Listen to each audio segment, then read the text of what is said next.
It still depends in the whole picture. There's no black Right. and white. I don't know about you, Shulam, but when I learn something now, it's much, much harder to Of enter to, to, course. to contain it than something I learned when I was younger. If your next paycheck depends on a certain opinion, it's very hard to be objective. What would you say is step one, step two, step three for such a person to ensure that he's making responsible decisions about this? The most important thing that you should do on any transaction is understand what is to gain for the other party. Get Jill the wisdom for your will.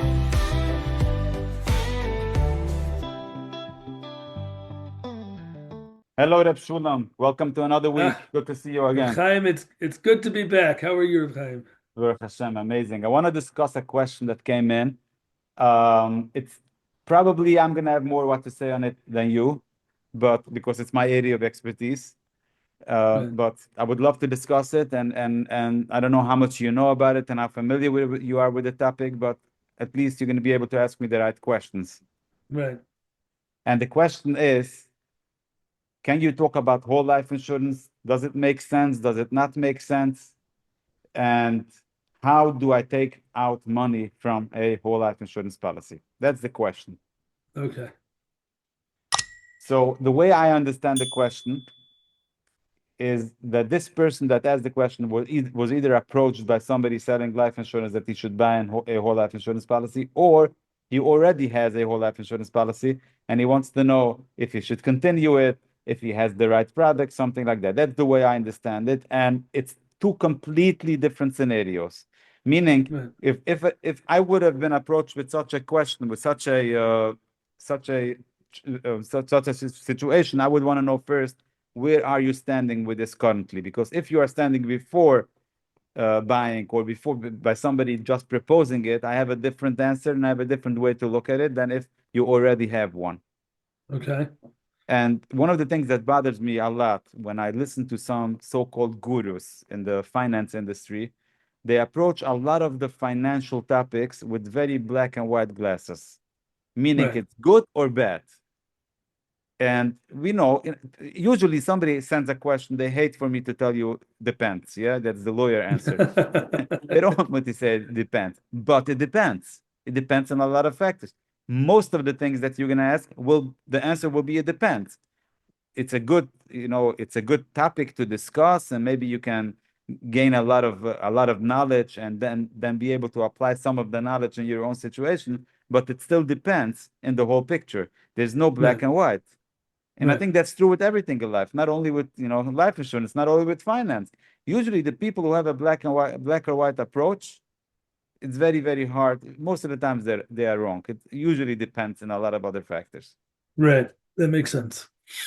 So, and the same thing when it comes to whole life insurance. Now, I will tell you firsthand because I was born and raised in life insurance.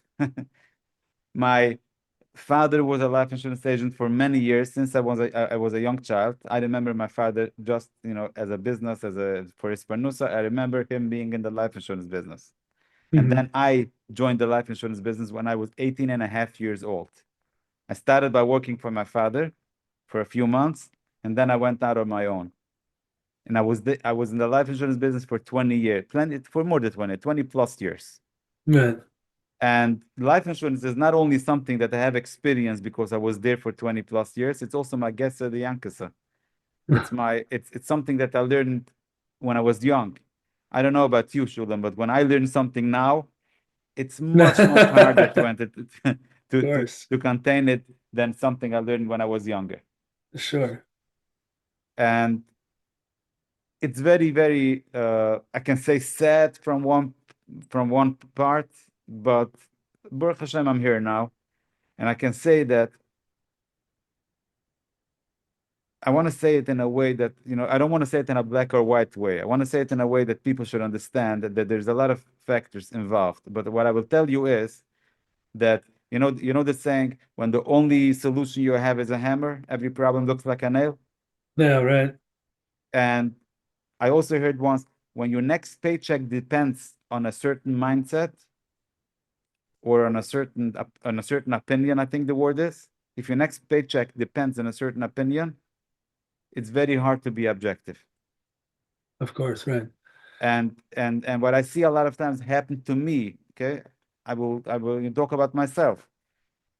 You go into a certain environment where you live and breathe life insurance, life insurance, life insurance, life insurance, and then all of a sudden, every situation you see, there is one solution that you have for that situation, and that solution Right, is life insurance. Of course, right, everybody needs to have life insurance to protect their families, but term insurance is also life insurance. All of a sudden, we're talking about whole life insurance. All of a sudden, whole life insurance becomes the best investment since that you can ever make. It becomes the right. best place to put away money. Every tax problem you have, there is one solution. And how is it called? Life insurance. Life insurance. You're Right. fighting with your wife. There's a very simple solution. Buy life insurance. You're struggling with your children. Simple solution. Life insurance. You don't know, you don't have, you don't know what to do in business because you don't make enough money. Life insurance. Of course, I'm exaggerating, but what I can tell you is when I was in the insurance industry, I witnessed every week people going around to people, to friends, family, business owners, blah, blah, blah, speaking to people, collecting problems that people have, bringing it to the insurance agency, sitting down for the weekly meetings and discussing, presenting problems that they found in the street. And everybody sits together and discusses and brainstorms how life insurance can be the solution for this problem. Right. Sometimes they came up with good ones. Sometimes they came up with stupid ones. And I'm sure some of them worked out and some of them didn't work out. And I'm sure if the business would have been something else, they would find solutions for something else. Right.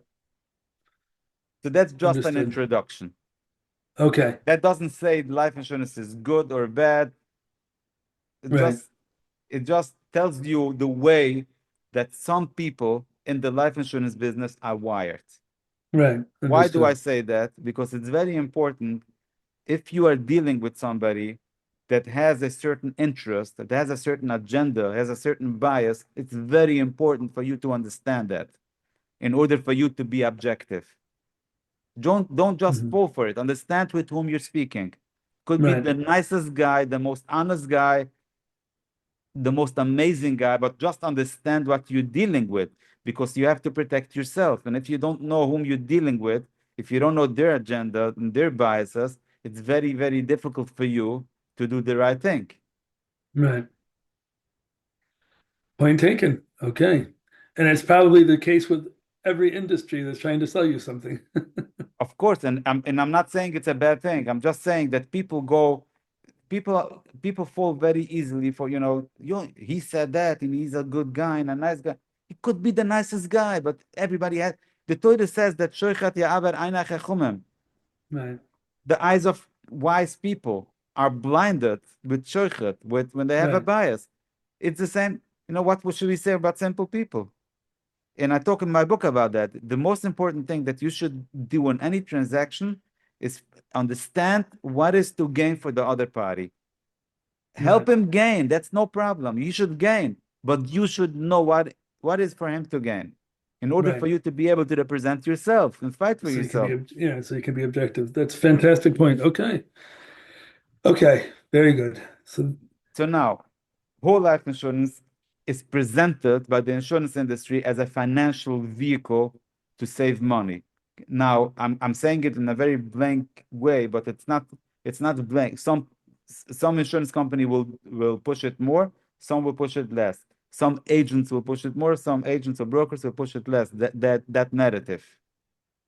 And somehow, for whatever reason, in the United States, the life insurance industry ended up in the financial services industry. Mhm. It used to be the insurance department and then the financial department. Somehow now it's blended Right. and it became one big chulent. And the life insurance industry presents their product as a investment, as a savings. And I'm not saying everybody, of course, no, don't get me wrong, Kripshul, not everybody. Some are very honest with it. It's life insurance. But the problem becomes when insurance, you have an insurance need. I understand you have an insurance need. You have a family, you want to cover them. Chas v'chalil, if something happens, you want to cover them. I understand that. You have a need to save money for chasanas, for retirement, for whatever it is. I understand that. You should take care of that. But I can tell you one thing. In my experience, and I have hands-on experience, and I did it for many people, for hundreds of people. I did it. Why did I do it? Because I believe this is the right thing to do. And I was Mhm. brainwashed and manipulated by the insurance industry that this is the right thing to do in every situation. Right. And when I grew older, when I witnessed with my own eyes results that I saw by many, many people, but some worked out beautifully, but by many it didn't work out. And Right. and I started chapping that I was brainwashed. I chapped that I was in a certain cult. I call it a Wow. cult. It's a certain cult. The insurance industry is a certain cult. And it's very, very important that you understand what you're dealing with.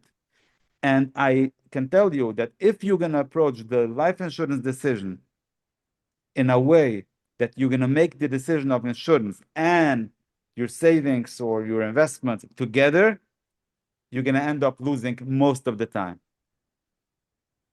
Repeat that again. That was very important. If Could you you're repeat gonna, that? if you have two situations, you need insurance. You have Right. two needs. Need one, you need life insurance. Need two, you need to save money. And you want your money that you save to be invested, saved in a place that gives you a return, etc., etc. Most of the time, if you're going to take these two needs, insurance and savings, and you're going to make a decision to combine the two together, in other words, buy a policy that will give you the insurance and the savings, you're going to end up losing Wow. because you're not going to have the best insurance and you're not going to have the best savings. And Wow. you might think that you're gaining because, look, I'm saving money and automatically I have insurance also. This is how a lot of people approach it. A lot of the Right. agents sell it this way. You're saving the money and you have insurance. Why do you care having insurance? Usually it's not going to work out because later on in life, you're going to start, first of all, it's lousy returns, very, very lousy returns that the insurance company is going to give you. And it's only declining for the last 30 years by most insurance companies. And when you buy something, you have no idea what you're buying. And even if you're looking, if you're looking at the guarantees, it's lousier than lousier. If you're looking from a perspective on returns, and then what happens is if you need the money or when you need the money by chasanas or by retirement, you start taking out money, and then you're losing the policy anyway. So what did you gain of the whole thing? Man. You're losing the policy. So you end up not having permanent life insurance. You end up having a lousy return. So you are kirich mekan kirich mekan. You know, what did you gain of the whole thing? So the insurance industry will come and tell you that, it's not true because you can take a loan. And this is where Right. the problem starts. People start taking loans and they start paying interest on the loans. And then if for whatever reason the policy ends up lapsing because you drain the policy, you take out so much money from the policy ends up lapsing. What happens then is you get a big fat 1099 from the insurance company for all the money that you took out minus what you paid. But then all the loans also that you took out in order to pay premiums get added to the 1099 that you can end up in a situation where you pay more taxes than you ever took out of the policy, which is a terrible situation. Okay. I'm not going to go into too much details here because I can write a book about this and I can sell a course about this, a 10-hour course about this to people should understand what they're dealing with. But it's Right. very important. This is when somebody buys a policy. If you have a question, you should buy a policy, a whole life policy or not. You need to look into this and you need to really understand this. And if you really want to buy a policy, a whole life insurance policy, I'm talking, make sure you discuss it and you consult with somebody who's not biased on it, who understands this stuff, and he's not going to make any commission, and he understands your whole financial picture before you do such a thing. So, what person's considering a whole life policy, if I understand correctly, are you suggesting that it shouldn't be the insurance salesman that they're advising with? They should advise with somebody kind of a third party who has various different options available No, I'm not to saying you advise them shouldn't in? consult with an insurance agent, but at least have a second opinion with Uh, somebody that doesn't have any bias. I okay. don't consider another insurance agent who sells the same stuff every day a second opinion. Not because he's not honest. He could be very honest, but he could be brainwashed as well. He could be belonging to the same cult that I was around for many, many years. I got it. So then, let's kind of create a just like what would the process look like then? Somebody's considering looking for a vehicle to save money and to make money. Like, what steps should he go through in order to really get Very the good clarity he question. needs? But before I even tell you what steps you should go through, let me tell you what step you should not go through. Don't talk to a life insurance agent now. You want to save money. Don't talk to a life insurance agent now. You want to buy life insurance? Now talk to a life insurance agent. Ask him, what are my options to buy life insurance? Of course, most of the situations you should start with term insurance. Maybe later on, somebody is very wealthy. He has so much money. Could be a good strategy also to park some money into whole life insurance. But this is not for the average person. This is for the super wealthy people. Mhm. Mhm.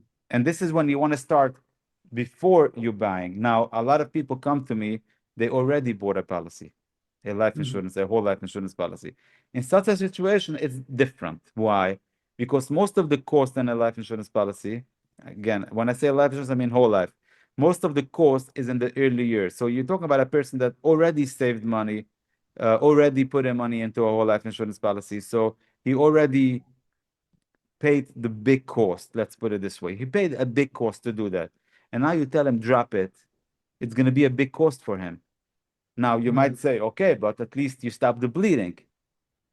But it's not always bleeding. A lot of times, if you're already in the policy for many years, 2, 3, 4 years, you already have enough cash value, enough of the benefits that you don't have to. It's not like if you drop it a year from now versus now, you're going to gain too much more.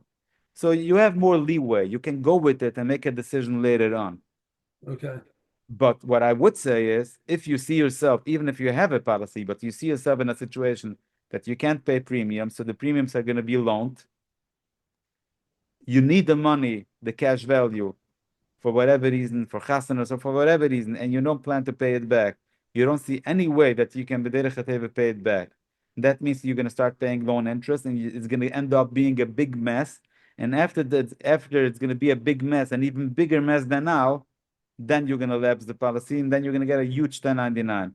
So if that's the situation, it makes sense to surrender the policy, cancel it out, take out the money, and go. Mhm. Okay, thank you, see you later, or don't see you later, and finish. Wow. Okay. So let's talk about somebody who just approaches you, fellow who now has decided he really wants to start saving money and he's not sure. He's been approached by insurance salesmen, he's been approached by real estate investors. He's got a different array of possibilities. What would you say is step one, step two, step three for such a person to ensure that he's making responsible decisions about this?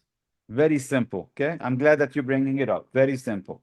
And I'm going to assume that you're talking about somebody who's a starter. You never saved money before. Starter doesn't have a lot of money, but knows that it's He important wants to to start take a saving step in money. that direction. Correct. Beautiful. Number one, he wants to save money. Okay, we're going to discuss save money. You want to protect your family? Go buy term insurance. How much term insurance you should buy? I believe you need, if somebody is a young person and earning a good income, you should buy 20 times his income, about. So you're making $150,000 a year, get a $3 million term life insurance. That's number one. And that's done. Okay. Thank you, insurance agent. I love you. You did a wonderful job. I'm paying the premiums. Fine. Automatic draft from my account. I don't know, $150 a month, $200 a month. I have my life insurance. That's done. Now you want to start saving. First step in saving should be have an emergency fund, have something, some money that in case you need any money for unplanned events, you should have where to go. Where do you put that? Any money market. If you want to have the best return, go Google for the best paying money market and put it there. When you have 3 to 6 months of income in a money market, so let's say you're making $150,000 a year, you have $40,000 sitting in a money market, then you can start opening a portfolio. How do you open a portfolio? There are amazing places to do that. One of them is called Betterment. You can Google it. Fidelity has some good portfolios. Vanguard has some good portfolios. You go to any of these big institutions. You fill out a questionnaire about your risk tolerance, about when are you gonna need the money, how long from now, how much time from now you think you're gonna need the money, etc., etc. They ask you a bunch of questions, and then you put in the money in a portfolio. It's a robo advisor. It's called a robo advised index funds, very low fees, almost none, and the money goes there automatically. You don't even see it. You let them manage it for you. Most of it will be some S&P 500 shares, companies, and which has a history. Yeah, it goes up, goes down, but you don't need it for a while anyway. If you need it for a while, don't put it there. Put it in a savings account. But if you need it for the long term, put it there. In the long term, it's always going to beat anything. I'm not saying any, I said anything, but any risky thing. As long as business is going to be strong in America, business is going to be strong around the world. You're building a portfolio that has some American companies, some China companies, some other companies, some growth stocks, some value stocks, etc., etc. You have a nice diversified portfolio, and that's it. Don't think about it.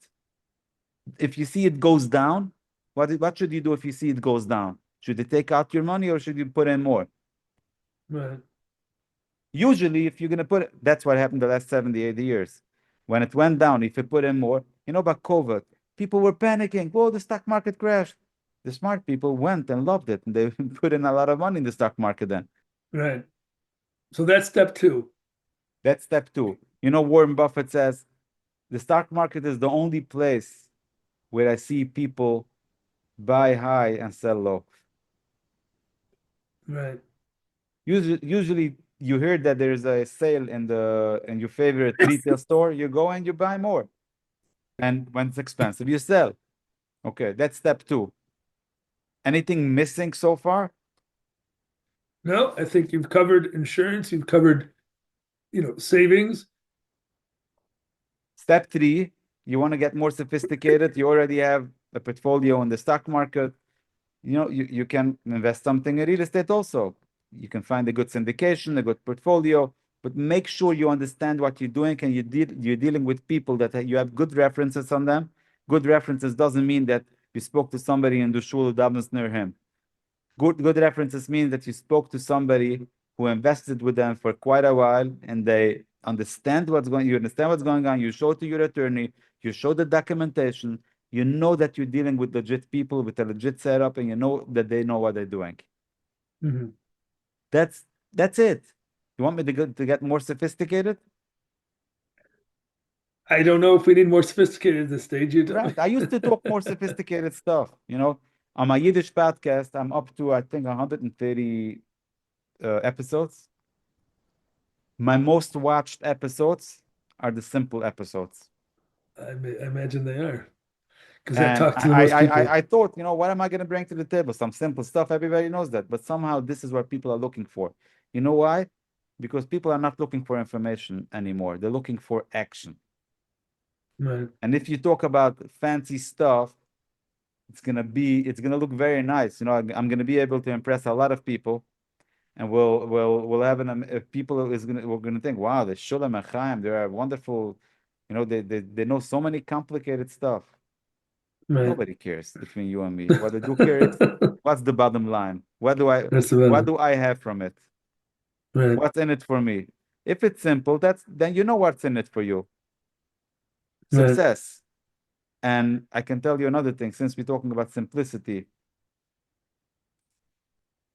the even if you would have told me that life insurance or whole life insurance is a very good place to save money, you know how many PhDs you need in order to understand how whole life insurance works? I'm sure quite a Most few. insurance agents don't understand how whole life insurance works.